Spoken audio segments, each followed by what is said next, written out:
Good morning everyone. आज हम start करेंगे नेम रिएक्शन क्लॉसियस-क्लैपेरॉन इक्वेशन। ये जो इक्वेशन है इसको हम सेकंड लॉ ऑफ थर्मोडायनेमिक्स के बेस पे ड्राइव करते हैं और इसको जो क्लॉसियस और क्लैपेरॉन ने ड्राइव किया था इसलिए इसका जो नाम है वो क्लॉसियस-क्लैपेरॉन इक्वेशन है। आज हम पढ़ेंगे कि कैसे हम इसको ड्राइव कर सकते हैं और what are the application of this equation. तो ये हम आज इसके बारे में पढ़ेंगे।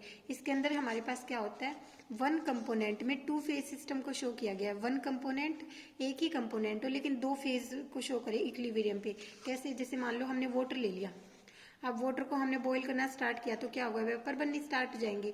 तो जब इक्विलिब्रियम पे आ जाता है तब हमारे पास क्या रहता है, लिक्विड इक्विलिब्रियम में रहता है किसके साथ, वेपर के साथ। तो ये वन कंपोनेंट जिसमें टू फेज सिस्टम है। ऐसे ही मान लो हम कार्बन डाइऑक्साइड को ले ले, CO2 को ले लिया हमने, सॉलिड CO2 को सब्लिमेशन किया तो गैसेस स्टेट में आ गया। तो सॉलिड टू गैसेस क्या हो गया, स्टेट्स में चेंज, फेज में चेंज आ गया। तो इस इक्वेशन में हम इनके इक्विलिब्रियम को पढ़ेंगे।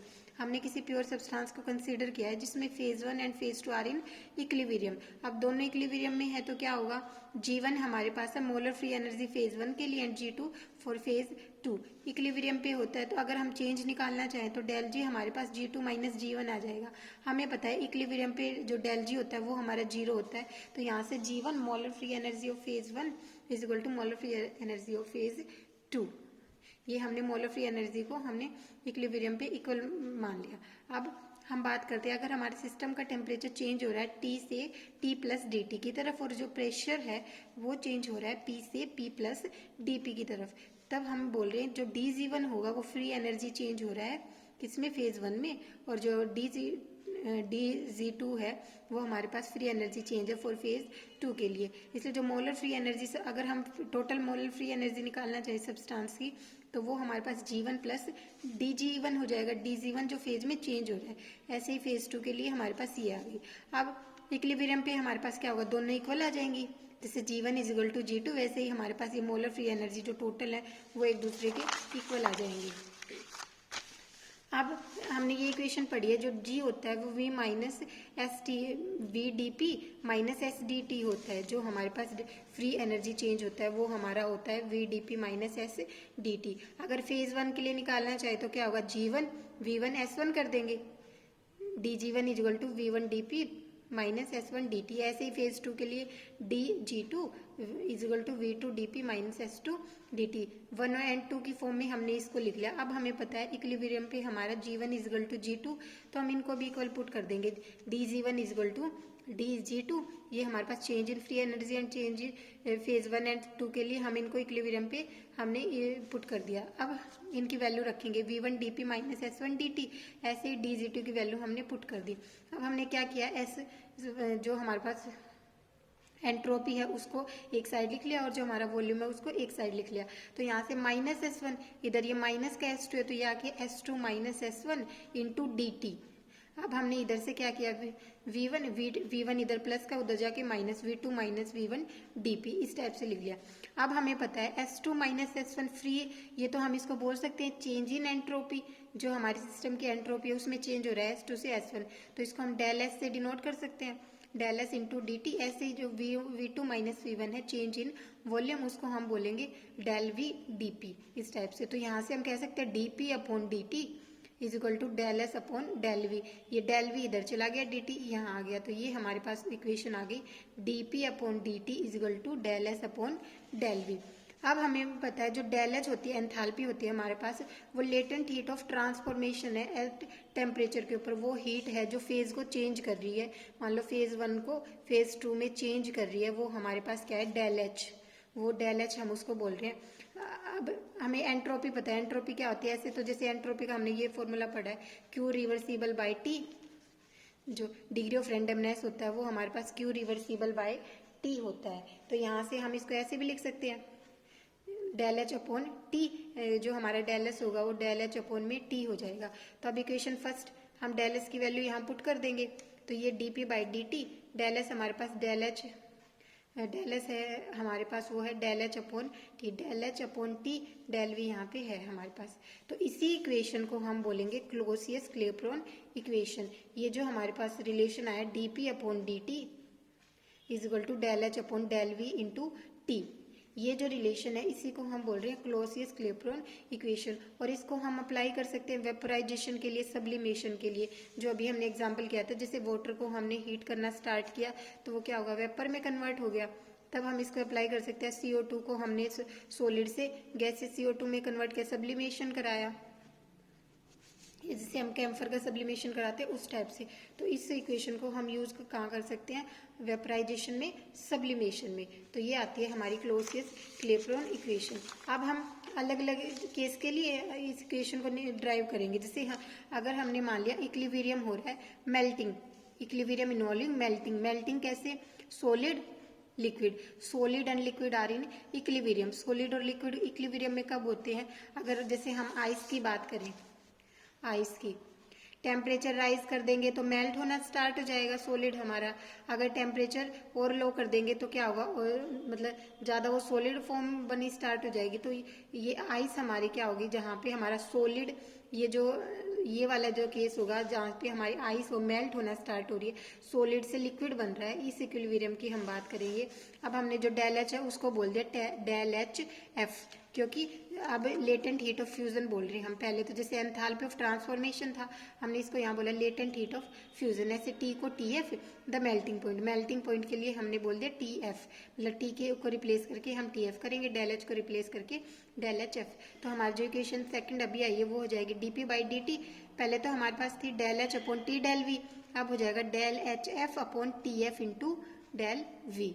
अब हमें पता है डेल वी क्या होता है, चेंज, फेज चेंज हो रहा है वो, VL minus VS, liquid to solid, liquid to VL हमारा क्या है, लिक्विड, और VS हमारा है solid volume, molar volume for solid, molar volume for liquid. तो इस डेल वी को रिप्लेस करके हमने लिख दिया VL minus VS, molar volume for liquid minus molar volume for solid dip. अब हमने क्या किया, इसको हम रिवर्स करके रीअरेंज करके हमने ऐसे लिख दिया, dp अपॉन dt था, dt अपॉन dp, तो ये वाली टर्म ऊपर चली जाएगी, TF into VL minus VS upon del HF। इसको हमने रीअरेंज करके इस फॉर्म में लिख दिया। तो ये भी हमारी क्या आती है, क्लॉसियस क्लेपेरॉन इक्वेशन ही है जब हम इक्विलिब्रियम पढ़ रहे हैं मेल्टिंग के केस में। तो ये जो इक्वेशन आई है, gives variation of melting point with pressure, melting point का प्रेशर के साथ वेरिएशन देता है। यहाँ से हम कह सकते हैं कि inversely proportional to each other, जो हमारा मेल्टिंग पॉइंट टेम्परेचर है वो इनवर्सली प्रोपोर्शनल टू प्रेशर। तो ये हमारे पास क्या है, वेरिएशन देता है मेल्टिंग पॉइंट का टेम्परेचर के विद रिस्पेक्ट में। तो ये हमारा आता है for an equilibrium involving melting. Second case हम बात करेंगे for equilibrium involving vaporization. Vaporization के केस में क्या होगा, अब वेपराइजेशन में क्या होता है, लिक्विड इनटू वेपर, लिक्विड और वेपर एक दूसरे के साथ इक्विलिब्रियम में एग्जिस्ट करते हैं। कि हम वाटर को बॉईल करना स्टार्ट करें, वेपर्स बन गई, तब हमारे पास लिक्विड और वेपर क्या होंगे, इक्विलिब्रियम में होती है। फिर एक ऐसी स्टेट आती है जहाँ पे हमारा लिक्विड बहुत कम रह जाता है और जो वॉल्यूम है वेपर्स का वो इंक्रीज हो जाता है, इस टाइप से। तो इक्वेशन सेकंड को अब हमने इस फॉर्म में लिख दिया, dp upon dt are same, हमने डेल एच और v में चेंज कर रहे हैं, del H V latent heat of vaporization, जिससे पहले वाले केस में हमारे पास था लेटेंट हीट ऑफ फ्यूजन, अब वेपर्स बन रहे हैं तो ये हमारे पास हो गया latent heat of vaporization v, del H V. ऐसे TB boiling point for liquid, अब हम बॉयल कर रहे हैं, अब हम जो हमारे पास कंपोनेंट है उसको बॉयल कर रहे हैं, तो TB इंटू, अब जो वॉल्यूम है जो डेल वी था उसको हम क्या लिखेंगे, लिक्विड टू वेपर चेंज हो रहा है, liquid to vapour are in equilibrium, तो हो जाएगा मोलर वॉल्यूम ऑफ गैस और vapour minus molar volume of that liquid form. जो हमारे पास डेल वी था उसको हमने किया है मोलर वॉल्यूम ऑफ गैस और vapour minus molar volume of that liquid. जो डेल वी हम जिसको बोल रहे हैं चेंज इन वॉल्यूम, उसको हमने ऐसे लिख लिया। अब हमें पता है जब वेपराइजेशन होता है तो लिक्विड की जो वॉल्यूम है वो बहुत कम हो जाती है। अब वो बहुत कम हो जाती है तो हम उसको नेग्लेक्ट कर सकते हैं। जब हम वेपराइजेशन करते हैं जो वेपर्स होती हैं वो बहुत ज़्यादा हो जाती है in case of in comparison to liquid, liquid के कंपैरिजन में वेपर्स आर मोर, तो हम क्या करेंगे, लिक्विड वॉल्यूम को नेग्लेक्ट कर सकते हैं। Since volume of liquid is very small as well volume of vapour, तो जो हमारा VL होगा उसको हम नेग्लेक्ट कर देंगे। VL को नेग्लेक्ट करके ये हमारे पास इक्वेशन हो जाएगी dp upon dt is equal to del H V TB into V is the molar volume for gas और वेपर। इस टाइप से ये वेपराइजेशन के लिए। उसके बाद हमने जैसे मान लिया जो वेपर्स बनी है ना वो आइडियल गैस की तरह बिहेव कर रही है। जैसे हमने हमारे कंपोनेंट को हीट किया, वाटर को, सॉल्यूशन को हमने हीट किया, तो वाटर क्या जो वेपर्स बननी स्टार्ट होगी। हमने माना कि जो वेपर्स है ना वो आइडियल गैस की तरह बिहेव कर रही है। आइडियल गैस के लिए बिहेव करेंगी फॉर 1 मोल, तो हम कह सकते हैं PV is equal to RT। PVG, G इसलिए बोला क्योंकि वेपर फेज की हम बात कर रहे हैं। PVG is equal to RT। VG हम यहाँ से क्या निकाल सकते हैं, RT अपॉन P। जो VG हो जाएगा वो हमारा हो जाएगा RT अपॉन P। तो यहाँ से ये जो VG आई इसकी वैल्यू हम लास्ट जो इक्वेशन हमने ड्राइव करी है उसमें पुट कर देंगे। जो अभी हमने ये वाली इक्वेशन ड्राइव करी थी इसमें हम VG की वैल्यू पुट कर देंगे। VG की वैल्यू पुट करेंगे तो हमारे पास आ जाएगी DP upon DT is equal to del HV। VG हमारा क्या था, RT upon P। RT upon P, P ऊपर चला गया, RT T यहाँ पहले से था, T इंटू डेल V, ये जैसे T इंटू VG तो T square RT square into P। Okay, अब हम P को इस साइड लेके गए, 1 upon P into DP upon DT del HV upon RT square. इसको हमने रीअरेंज करके इस टाइप से लिख दिया, 1 अपॉन P इंटू DP को हम ऐसे लिख सकते हैं DLNP। इसको हमने क्या किया, नेचर लॉग में DLNP upon DT is equal to del HV upon RT square. ये हमारे पास रीअरेंज करके ये इक्वेशन आ गई है। In the case of vaporization, जब इक्विलिब्रियम की हम बात करें वेपराइजेशन की। उसके बाद जो नेक्स्ट टॉपिक है वो हमने ड्राइव करना है इंटीग्रेटेड फॉर्म ऑफ क्लेसियस-क्लॉपेरन इक्वेशन। यहाँ से जैसे ये इक्वेशन आई इसको हम ऐसे लिख सकते हैं, DLNP DT को हम उधर ले गए, del HV upon RT square into DT। जो DT इसके वो में था हमने उधर इसको मल्टीप्लाई में कर दिया। अब हमने माना कि जो टेम्परेचर है वो T1 टू T2 चेंज हो रहा है, जब प्रेशर चेंज हो रहा है P1 से P2। जब प्रेशर हमारा सिस्टम का P1 से P2 वेरी करता है तो टेम्परेचर हमारा चेंज होगा T1 टू T2। अब हम क्या करेंगे, लिमिट्स लगा देंगे, प्रेशर चेंज हो रहा है P1 to P2 and temperature T1 to T2। इसको जब हमने इंटीग्रेशन में लिमिट्स लगाई, इंटीग्रेशन किया हमने, इसका इंटीग्रेटेड फॉर्म ली इसकी, तो हमारे पास यहाँ से क्या आ जाएगा, जैसे हमने ना लास्ट जो इक्वेशन करी थी वेंट ऑफ इक्वेशन उसमें भी माना जो डेल एच होता है हमारा temperature limit T1 to T2 हमारा कांस्टेंट रहता है। जो हमारा डेल एच होता है वो टेम्परेचर लिमिट जब हम T1 टू T2 लेते हैं वो कांस्टेंट रहता है। तो यहाँ से डेल एच वी होगा वो बाहर आ जाएगा, आर इज कांस्टेंट तो आर भी बाहर आ जाएगा। तो अब हमारे पास जो इंटीग्रेशन होना है वो किसका आना है, 1 upon T square into DT का इंटीग्रेशन होगा इस टाइप से। तो यहाँ से DLNP के लिए हमारे पास आ जाएगा ln P2 upon P1, ln P2 upon P1, del HV upon R, ये कांस्टेंट था बाहर आ गया। अब हमने इंटीग्रेशन किसका करना है, 1 upon T square into DT का इंटीग्रेशन करना है इस टाइप से। जैसे ये ना इंटीग्रेशन फॉर्म दिखा रखी है, 1 अपॉन T स्क्वेयर DT का इंटीग्रेशन हमारे पास क्या आएगा। तो हमने इसको सोल्व करके इस टाइप से ये इसमें से देख लेना क्या इंटीग्रेशन फॉर्म होगी। हमने T square minus T2 minus T1 upon T2 upon T1 इस टाइप से कर लिया। जो 1 अपॉन T स्क्वेयर DT का इंटीग्रेशन होगा वो 1 माइनस T1 टू T2, 1 अबो T2 माइनस 1 अपॉन T1 इस टाइप से। अब हम जब ये करते हैं तो T1 माइनस T2 आता है, लेकिन हमारे पास क्या होता है T2 माइनस T1, तो माइनस साइन को हम अंदर ले जाते हैं और ये हमारे पास आ जाता है T2 minus T1 upon T2 into T1 इस टाइप से आता है। तो जैसे वो हमारे पास ln P2 अपॉन P1 आया था del H V upon R, तो ये हमारे पास T2 माइनस T1 जो अभी हमने ड्राइव किया वो वाली हमने टर्म यहाँ पे लिख दी। आप नेचर लॉग को एंटी लॉग में कन्वर्ट करेंगे, 2 into 2.303 log P2 upon P1 is equal to del H V upon R T2 minus T1 upon T1 into T2। अब जो 2.303 है उसको हम R की साइड लेके जाएंगे तो ये हो जाएगा log P2 upon P1 is equal to del H V upon 2.303 R into T2 minus T1 upon T1 into T2। इसको हम बोलते हैं integrated form of Clausius Clapeyron equation. ये जो हमारे पास आ गया वो हमारे पास इंटीग्रेटेड फॉर्म आ गई। जो एग्जाम में आता है वो इसी टाइप से आता है कि एक तो हमारे पास हमसे एक तो हमसे डेरिवेशन पूछा हो कि हम कैसे क्लोसियस-क्लॉपेरन इक्वेशन को ड्राइव करेंगे, सेकंड उसकी इंटीग्रेटेड फॉर्म भी बतानी होती है। तो ये हमारे पास इंटीग्रेटेड फॉर्म आ गई हमारी इक्वेशन के लिए।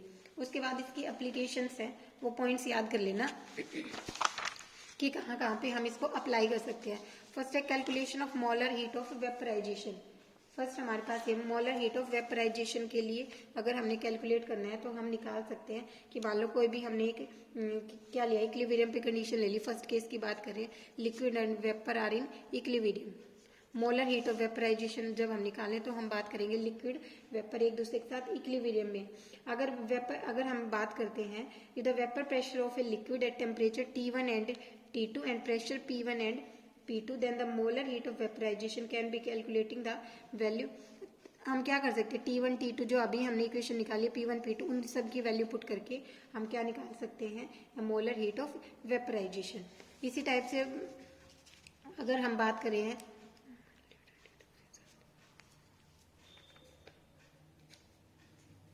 कैलकुलेशन ऑफ बॉइलिंग पॉइंट और फ्रीजिंग पॉइंट। बॉइलिंग पॉइंट को कैलकुलेट करने में या फ्रीजिंग पॉइंट को कैलकुलेट करने के लिए आप उसका यूज़ कर सकते हैं। इसी टाइप ये ना इनके नाम याद कर लेना भाई किस किस में एप्लीकेशन मेन हम किस में यूज़ कर सकते हैं। Calculation of vapour pressure at another temperature. अगर मान लो किसी लिक्विड का वेपर प्रेशर नॉन है किसी भी पर्टिकुलर टेम्परेचर पे, तो हम किसी दूसरे टेम्परेचर पे भी उसको कैलकुलेट कर सकते हैं वेपर प्रेशर को। अगर किसी एक पर्टिकुलर टेम्परेचर पे हमें किसी का वेपर प्रेशर नॉन है लिक्विड का, तो हम किसी दूसरे टेम्परेचर पे भी उसको हम कैलकुलेट कर सकते हैं।